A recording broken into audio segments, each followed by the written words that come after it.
Le pain de vérité. Albert, l'aubergiste du village, avait très peu dormi.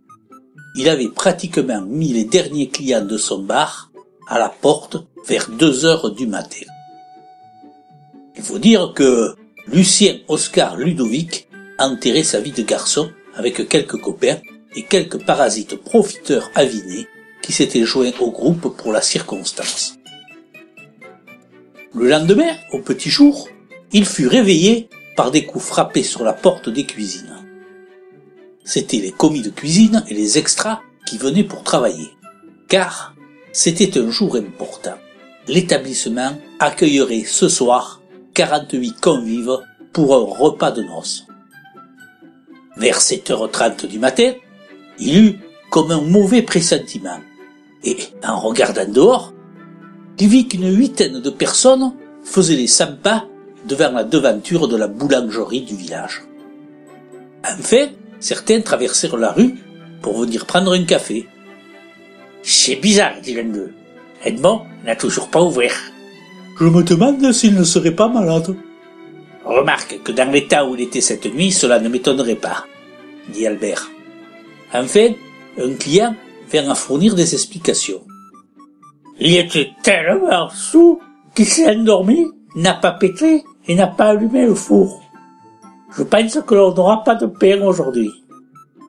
Catastrophe, pensa Albert. Où vais-je trouver les 25 baguettes que j'avais commandées? Le village plus haut, c'est le jour sans pain, et celui plus bas, la boulangerie est en travaux. Et puis, il se souvint qu'en remontant les gorges du Siax, au quartier du Moulin à Rigaud, il y avait un meunier boulanger. Oh, un personnage bizarre qui ne faisait pas de pain aux périodes de mauvaise lune, et qui avait la réputation d'être un peu magicien et alchimiste. Il lui aurait bien passé un coup de fil, mais l'autre n'avait pas de téléphone, affirmant que cette invention avait des effets néfastes pour l'équilibre mental. Qu'à cela ne tienne, se dit-il.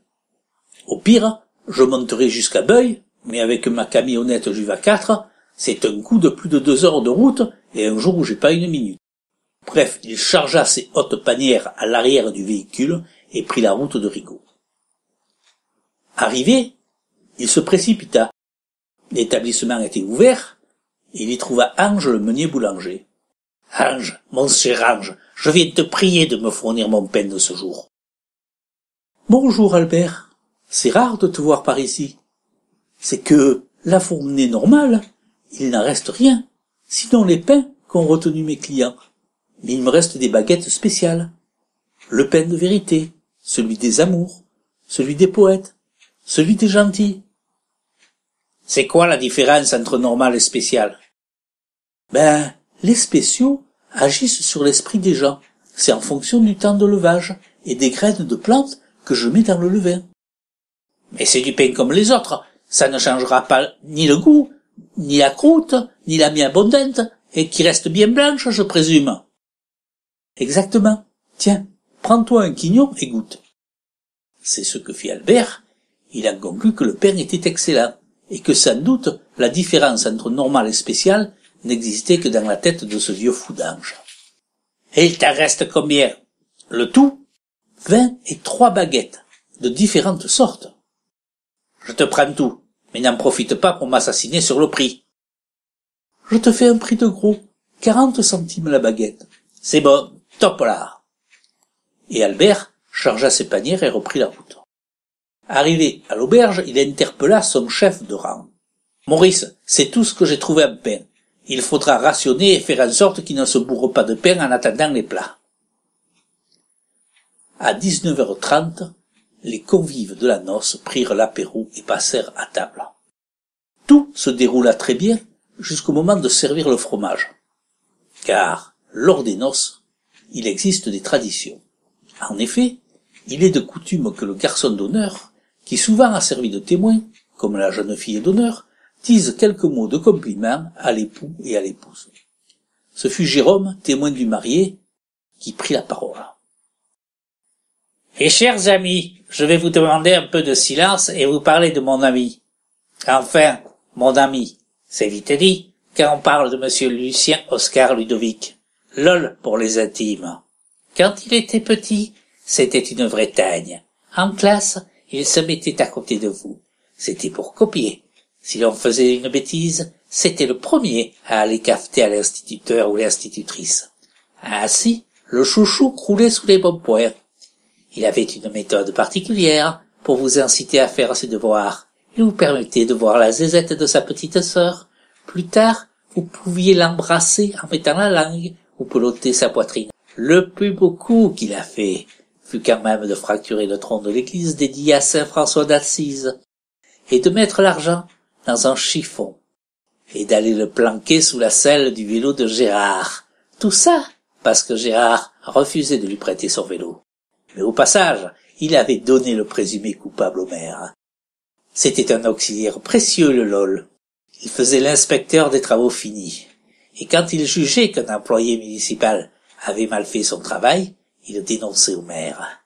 Maire qui lui en fut reconnaissant, puisqu'au moment de faire son service militaire, il bénéficia d'un certificat de complaisance qui lui permit d'être réformé.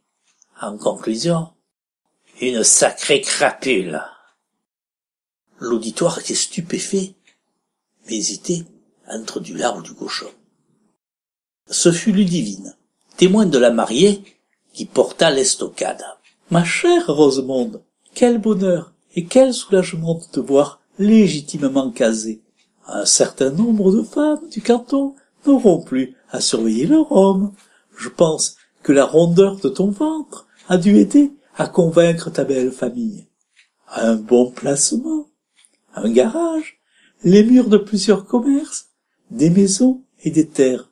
Comme quoi, le marché noir et un portrait du maréchal dans le salon fut une période prospère pour les affaires. Cela n'a pas dû être facile de séduire et de déniaiser Lucien Oscar Ludovic. Il n'a pas la lumière à tous les étages et doit être encore plus sot. Mais tu sais t'y prendre, tu as de l'expérience. Je suppose que la séduction ne fut pas intellectuelle. Tu ouvres plus souvent les cuisses que la bouche. Sinon, pour faire savoir que tu apprécies les coups de boutoir de ton partenaire d'un soir de festin. Un brouhaha de réprobation monta d'une partie des convives. Albert fit donner l'orchestre afin de détendre l'atmosphère. Quelques couples se formèrent sur la piste de danse. Soudain, l'un d'eux attira l'attention, le curé en soutane, celui-là même qui avait présidé le matin la cérémonie religieuse. Il avait quitté la table d'honneur et dansé avec la tante de la mariée. Une jeune bigote, ma foi, bien de sa personne. Mais pas n'importe quelle danse. Non, une sorte de tango sensuel et érotique dont les attouchements auraient pu faire craindre le pire. Une sorte de tango préliminaire. À croire que le pain d'amour avait des vertus aphrodisiaques capables de transcender la décence. Mais ils n'étaient pas les seuls, et certaines femmes jalouses allèrent interrompre la danse de leur époux légitime avec une voisine. Au milieu des cris et vociférations, on frôla le crépage de chignon. D'autres se contentaient de sourire bêtement ou communiquaient en vers ou en quatrain chantant. La tension arriva à son comble au moment de servir la pièce montée. Quelques énergumènes se mirent à bombarder le maire et son épouse assis à la table d'honneur de choux à la crème. « Vous avez bien mangé sur le dos de la commune. Eh bien, gavez-vous maintenant !» Les empoignades commencèrent au milieu des grondements et des cris hystériques. Il fallut l'intervention des pompiers et des gendarmes pour séparer les plus excités. Les tables étaient renversées dans un concert de verre et de porcelaine brisée. Enfin, des groupes se formèrent et, désignant de façon rageuse et vengeresse d'autres groupes, quittèrent la salle. Pris de remords, Albert raconta aux gendarmes l'histoire des pains magiques, qui, de toute façon, faisaient déjà le tour du canton. Ils recueillirent les échantillons et se rendirent voir le meunier boulanger du moulin de Rigaud. Ils perquisitionnèrent, prirent encore d'autres échantillons et embarquèrent Ange à des fins d'audition. Il faut dire aussi que l'affaire du boulanger de Pont-Saint-Esprit était encore dans les mémoires. La farine et le pain furent acheminés à Marseille et à Lyon à des fins d'analyse. Mais on ne trouva rien qui puisse expliquer scientifiquement ce qui s'était passé à l'auberge le soir des noces. sinon quelques crottes de souris ou de mouches. Le procureur nota que les propos du meunier boulanger Ange étaient fantaisistes et imaginatifs, sans aucun lien avec une quelconque probable réalité des faits. Si un jour vous passez en montant à Beuil ou à Valberg, devant le hameau du moulin de Rigaud, vous verrez une maison où il apparaît encore l'inscription « Boulangerie ». C'est cette inscription qui m'a inspiré cette fiction purement fantaisiste et imaginative.